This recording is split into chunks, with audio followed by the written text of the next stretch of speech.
बिस्मिल्लाहिर्रहमानिर्रहीम। अस्सलाम वालेकुम। उम्मीद करता हूँ आप सब खैरियत से होंगे। नाज़रीन किराम, आज के दिन की दो बड़ी अहम डेवलपमेंट्स जिनका हवाल अभी आपके सामने डिस्कस करेंगे। पहली डेवलपमेंट ये है कि पेशावर हाई कोर्ट ने सुन्नी इत्तेहाद कौंसिल की मखसूस नशिस्तों के हवाले से जो उनको कल टेम्परेरी रिलीफ दिया था वो भी आपके साथ डिस्कस किया था।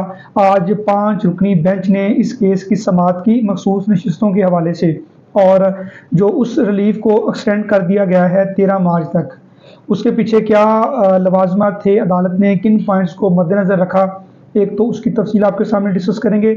और दूसरी बड़ी अहम डेवलपमेंट इस्लामाबाद की एहतसाब अदालत से।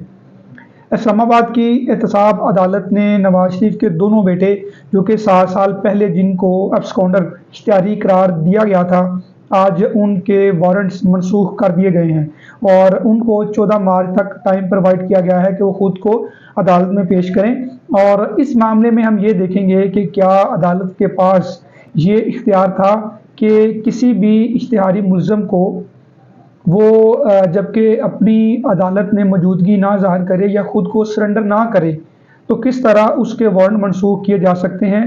और चूँकि अदालत ने ये जो वारंट मनसूख किए हैं ये उसी वक्त मुमकिन था कि या तो उनको एब्सकॉन्डर्स को पुलिस के ज़रिए पुलिस गिरफ्तार करके पेश करती, फिर वारंट मनसूख होते, या फिर उसमें वो खुद को जो है गिरफ्तार करके या किसी भी तरीके से, जैसे अदालत उनको परमिशन नहीं दे सकती थी कि हाँ जी आपके जो वारंट से वो मनसूख किए जाते हैं अब खुद आपको आप जो है अदालत में पेश कर दें, इस तरह नहीं होता। और इससे रिलेटेड एक वाकया भी है, वो भी आपके साथ डिस्कस करेंगे। तो पहली डेवलपमेंट है जो सुन्नी इत्तेहाद कौंसिल से रिलेटेड है। सुन्नी इत्तेहाद कौंसिल का जो मामला था मखसूस नशिस्तों के हवाले से कि इलेक्शन कमीशन की जानिब से उनको मखसूस नशिस्तें नहीं प्रोवाइड की गई, तो उनका ये कहना था चूँकि पाकिस्तान तहरीक इंसाफ ने उनके साथ अलायंस किया है और अब उनकी जो नेशनल असम्बली है उसमें उनकी तादाद 93 है, और उन्होंने ये एतराज़ उठाया कि वो जमात जिसके पास नेशनल असम्बली की 93 सीट्स हैं, किस तरह उनको मखसूस नशिस्तों के लिए डिनाई किया जा सकता है। तो अदालत ने आज इस केस को वाइंड अप करना था, लेकिन चूँकि अटार्नी जनरल की गैर मौजूदगी की वजह से वो इस्लामाबाद की अदालतों में मसरूफ़ थे, इसलिए वो वहाँ पे पेश नहीं हो सके।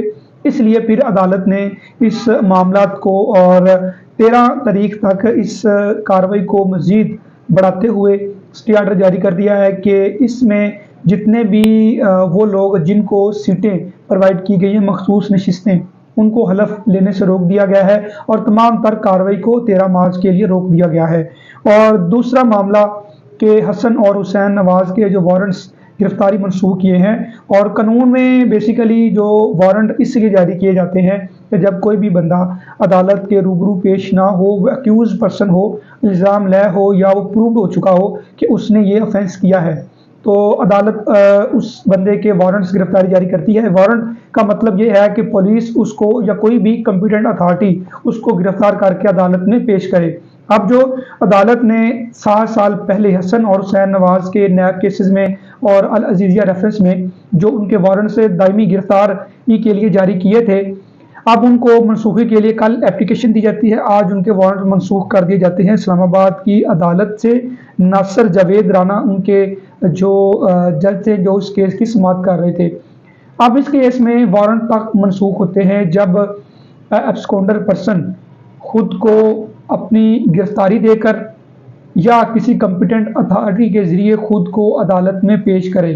वो जब वारंट मनसूख इसलिए होते हैं कि जब कोई कॉम्पिटेंट अथॉरिटी आपको गिरफ्तार करके अदालत में पेश करती है, क्योंकि वारंट तब जारी होते हैं जब खुद को आप पेश नहीं कर रहे होते, और जब आप खुद को पेश कर रहे होते हैं तो आपको गिरफ्तारी के ज़रिए ही अदालत में पेश किया जाता है। और ये जो वारंट मनसूख किए गए हैं इसका तरीकाकार ये होना था कि हसन और हुसैन नवाज अगर अदालत में पेश होना चाहते थे तो वो पाकिस्तान आते, एयरपोर्ट से उनको गिरफ्तार किया जाता, गिरफ्तार करके उनको अदालत में पेश किया जाता, फिर उनके वारंट मनसूख किए जाने थे। तो जिस तरीके से अदालत ने उनके वारंट मनसूख किए, प्रोटोकॉल के जरिए वो अदालत में पेश होंगे, तो ये तरीकाकार हमने नहीं देखा कि इस तरीके से अदालत वारंट मनसूख करती है, क्योंकि इसी नोयत का एक केस मैं टैकल कर चुका हूँ और वो बंदा सऊदी अरेबिया था और उसकी अहलिया के साथ उसके कुछ मामलात इस इंतहा तक बढ़ गए थे कि वो बंदा बैरून मुल्क चला गया और फिर अदालत ने उसको इख्तियारी करार दे दिया। अब वो बंदा पाकिस्तान आना चाहता था, तो हमने दरख्वास्त दी लाहौर की अदालत में कि उसके वारंट मनसूख किए जाएं, पुलिस उसको गिरफ्तार ना करे, वो खुद को अदालत में पेश करना चाहता है। तो अदालत ने कहा कि इस तरह नहीं होगा, अब उसके रेड वारंट जारी हो चुके हैं, वो उसको एफआईए के थ्रू अरेस्ट किया जाएगा। एफआईए फिर उस बंदे को उस पुलिस मुकामी पुलिस की गिरफ्तारी में देगी, जिस थाना में उसका मुकदमा दर्ज है उस थाने में उसको डिटेन किया जाएगा। फिर नेक्स्ट डे उसको अदालत में पेश किया जाएगा। तो हमारी जो वो दरख्वास्त थी उसको डिसमिस कर दिया गया था।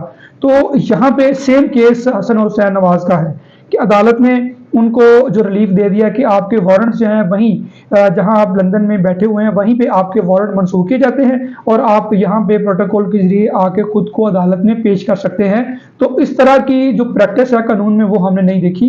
तो ये जो चीज़ है या तो बिहाइंड द लॉ है या फिर ये हम कह लें कि एक्स्ट्रा ऑर्डिनरी रिलीफ है जो कि आम शहरियों को नहीं दिया जाता। अपना बहुत ख्याल रखिएगा। अल्लाह हाफिज़।